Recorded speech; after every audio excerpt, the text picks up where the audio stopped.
ଖ୍ରୀଷ୍ଟରେ ପ୍ରିୟ ଭାଇ ଏବଂ ଭଉଣୀମାନେ ଆପଣମାନଙ୍କ ପ୍ରତ୍ୟେକଙ୍କୁ ମୋର ଆଉ ଏକ ଭିଡ଼ିଓକୁ ସ୍ୱାଗତ। ଆଜିର ଭିଡ଼ିଓରେ ମଧ୍ୟ ଆମେ କିଛି ବାଇବେଲ ପ୍ରମାଣକୁ ନେଇ ଆଲୋଚନା କରିବା। ଆଜିର ଭିଡ଼ିଓରେ ଆମେ 8ଟି ଆହୁରି ବାଇବେଲର ପ୍ରତ୍ନତତ୍ତ୍ୱ ପ୍ରମାଣକୁ ନେଇ ଆଲୋଚନା କରିବା। ତେବେ ଆମର ଏହି 8ଟି ପ୍ରତ୍ନତତ୍ତ୍ୱ ପ୍ରମାଣ ମଧ୍ୟରୁ ପ୍ରଥମରେ ଆସିବ ଟେଲ୍ ଦାନ୍ ଷ୍ଟିଲ୍, ଯାହାକୁ ଦାଉଦଙ୍କ ପ୍ରସ୍ତର ମଧ୍ୟ କୁହାଯାଏ, ଯାହାର ଡେଟ୍ ହେଉଛି 817 750 BC। ଏଠାରେ 3ଟି ଇନସ୍କ୍ରିପସନ୍ ଖୋଜାଯାଇଥିଲା। 1993 1994 ମଧ୍ୟରେ ଖୋଜାଯାଇଥିଲା। ଏହାକୁ ବର୍ତ୍ତମାନ ଇସ୍ରାଏଲର ମ୍ୟୁଜିୟମରେ ରଖାଯାଇଛି।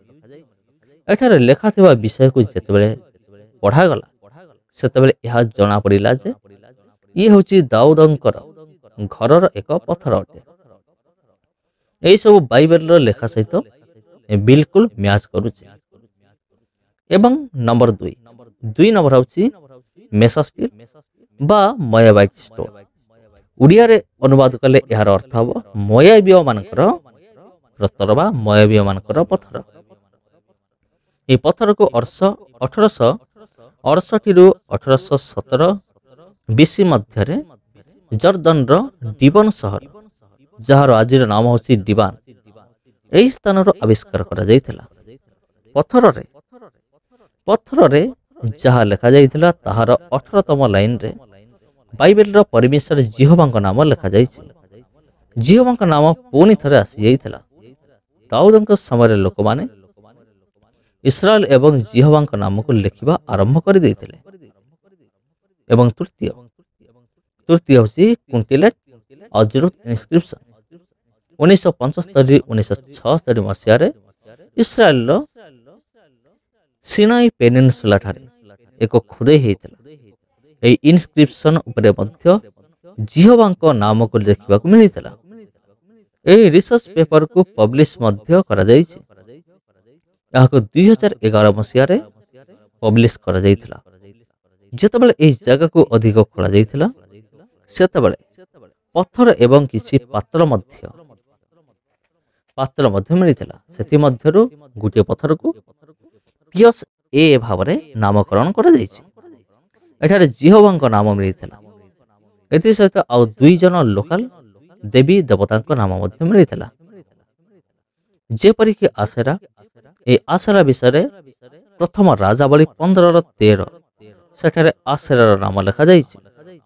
ବୈଜ୍ଞାନିକମାନେ ଏହାର ଡେଟ୍ ଦେଇଛନ୍ତି 800 BC, ଅର୍ଥାତ୍ ଆଜିଠାରୁ 2800 ବର୍ଷ ପୂର୍ବରୁ। ଆଉ ଚତୁର୍ଥ ହେଉଛି ଦ କର୍ସ ଟ୍ୟାବଲେଟ୍ ଅଫ୍ ଏବେଲ। ଇବଲ ପର୍ବତ, ଯାହା ଆଜି ପାଲେଷ୍ଟାଇନ ଦେଶରେ ରହିଅଛି, ସେଇଠାରେ ଏହି ଟ୍ୟାବଲେଟ୍ ମିଳିଥିଲା। 2019ରେ ଏଠାରେ ଏକ ଛୋଟ ଟ୍ୟାବଲେଟ୍ ମିଳିଥିଲା। ଏହାକୁ ପରୀକ୍ଷା କରିବା ବିନା ଏହି ବିଷୟରେ ଘୋଷଣା କରାଯାଇଥିଲା। ସେଥିପାଇଁ ପ୍ରତ୍ନତତ୍ତ୍ୱ ବିଭାଗ ଗୁଡ଼ିକ ମଧ୍ୟରେ ଅନେକ ଯୁକ୍ତି ପଦାକୁ ଆସିଥିଲା। ତାପରେ ଏହି ଟ୍ୟାବଲେଟକୁ ପରୀକ୍ଷା କରାଗଲା।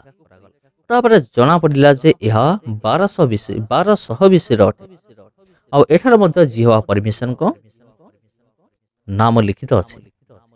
ଇଫିଓରେ ପାପିରସ୍ 2018 ମସିହାରେ ଜଣେ ସ୍ୱାଧୀନ ସ୍କଲାର ଆନା ହାର୍ବର ମେଲ୍ ଏହି ପେପରକୁ ପଢ଼ି ଡେଟ୍ ଦେଇଥିଲେ ଯେ ଏହା 1250 BCର। ଆନା ହାର୍ବର ମେଲ୍ ଏହି ପାପିରସରେ ଥିବା କିଛି ଲେଖାକୁ ବାଇବେଲର ଲେଖା ସହିତ ମିଳେଇଥିଲେ। ସେ ଏକ ଟେବୁଲ ତିଆରି କରିଥିଲେ। ଗୋଟିଏ ପକ୍ଷରେ ବାଇବେଲ ଏବଂ ଅନ୍ୟ ପକ୍ଷରେ ଏହି ପାପିରସକୁ ରଖିଥିଲେ। ସେଥିମଧ୍ୟରୁ ଗୋଟିଏ ଥିଲା ମିଶର ଦେଶର ଜଳରକ୍ତ ହେଇଯିବା, ଯାହା ଆମେ ଯାତ୍ରା 7 ପର୍ବର 20 ପଦରେ ପାଇପାରିବା। ଏହା ରକ୍ତର ନଦୀ ବିଷୟରେ ଲେଖା ଅଛି। ଦ୍ୱିତୀୟ ହେଉଛି ଜଳର 1/3 ରକ୍ତ ହେଇଯିବା, ଯାତ୍ରା ତାର 7 ପର୍ବର 24ରେ ଲେଖା ଅଛି। ଯାତ୍ରା ପୁସ୍ତକ 9 ପର୍ବର 25। ଆକାଶରେ ଶିଳାବୃଷ୍ଟି, ଏ ସମସ୍ତ ବିଷୟ ସେହି ପାପିରସ୍ ଉପରେ ମଧ୍ୟ ଲେଖାଯାଇଥିଲା। ଏବଂ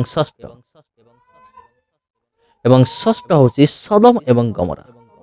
ଆମେମାନେ ସମସ୍ତେ ଭଲ ଭାବରେ ଜାଣୁଛେ ଅବ୍ରାହମଙ୍କ ପୁତ୍ର ଲୋଟ ଏହି ସଦମ ଏବଂ ଗମରାରେ ବାସ କରୁଥିଲେ, କିନ୍ତୁ ସେହି ନଗର ପାପରେ ପରିପୂର୍ଣ୍ଣ ଥିଲା।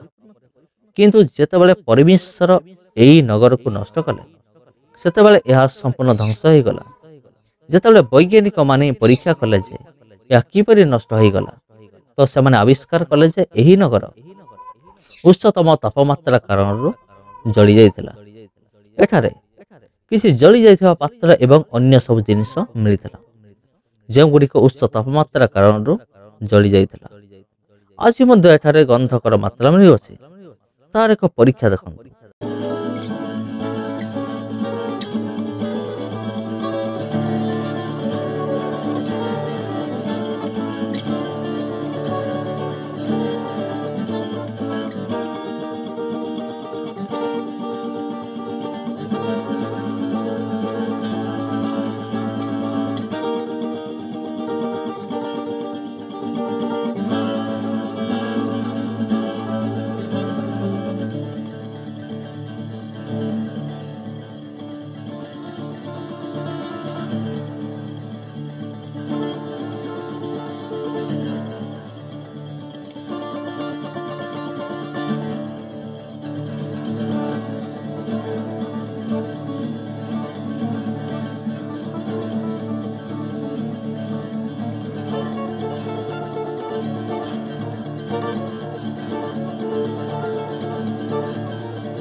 ତେବେ ବୈଜ୍ଞାନିକ ମାନେ କହନ୍ତି ଯେ ଆଜି ମଧ୍ୟ ଏଠାରେ ଗନ୍ଧକର ମାତ୍ରା ମିଳୁଅଛି।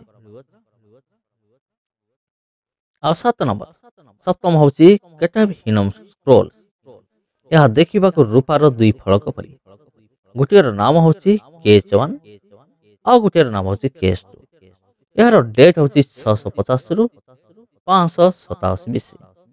ଏହାକୁ ଇସ୍ରାଏଲର ମ୍ୟୁଜିୟମରେ ରଖାଯାଇଛି। 1979ରେ ଜେରୁସାଲମ ପାଖରେ କେଟାଭ୍ ହିନମ୍ ଜାଗା ଉପରେ ଏକ ଖୋଦେଇ ହୋଇଥିଲା। ଏଠାରେ 2ଟି ସ୍କ୍ରୋଲ ମିଳିଥିଲା। 2 ସ୍କ୍ରୋଲ ମଧ୍ୟରୁ KH1ରେ ଲେଖାଯାଇଥିଲା ୟାହ୍ୱେ ଦ ଗ୍ରେଟ୍, ଆଉ ଦ୍ୱିତୀୟ ସ୍କ୍ରୋଲ KH2ରେ ମଧ୍ୟ ଜିହୋବାଙ୍କ ନାମ ଏବଂ ବାଇବେଲର ରେକର୍ଡ ସବୁ ମିଳିଥାଏ। ଏବଂ ନମ୍ବର 8, ଅଷ୍ଟମ ହେଉଛି ସନ୍ହେରିବ୍ ଆନାଲ୍ସ। ଏହା ମାଟିରେ ତିଆରି ଏକ ପ୍ରିଜମ ଅଟେ। ଏହା 1830 ମସିହାରେ ଅସିରିୟ ରାଜ୍ୟର ଆଖପାଖରେ ମିଳିଥିଲା। ଏହାର ଡେଟ୍ ହେଉଛି 690 BC। ଏହାକୁ ବର୍ତ୍ତମାନ ଇସ୍ରାଏଲ ଦେଶର ମ୍ୟୁଜିୟମରେ ରଖାଯାଇଛି।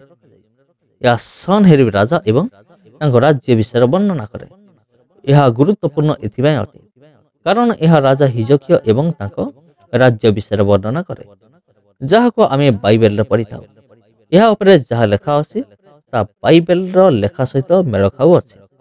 ସେଥିମଧ୍ୟରୁ ଦ୍ୱିତୀୟ ରାଜାବଳୀ 18:13 ଅନ୍ୟତମ। ତେବେ ସମସ୍ତଙ୍କୁ ଆନ୍ତରିକ ନମସ୍କାର ପ୍ରିୟ ବନ୍ଧୁଗଣ। ଆଜି ପାଇଁ ଏତିକି। ପୁଣି ଦେଖା ହେବ ଆପଣଙ୍କ ସହିତ ଆଉ ଗୋଟେ ଭିଡ଼ିଓରେ, ଆଉ ଗୋଟେ ଅଧ୍ୟାୟରେ। ସମସ୍ତଙ୍କୁ ମୋର ଆନ୍ତରିକ ନମସ୍କାର।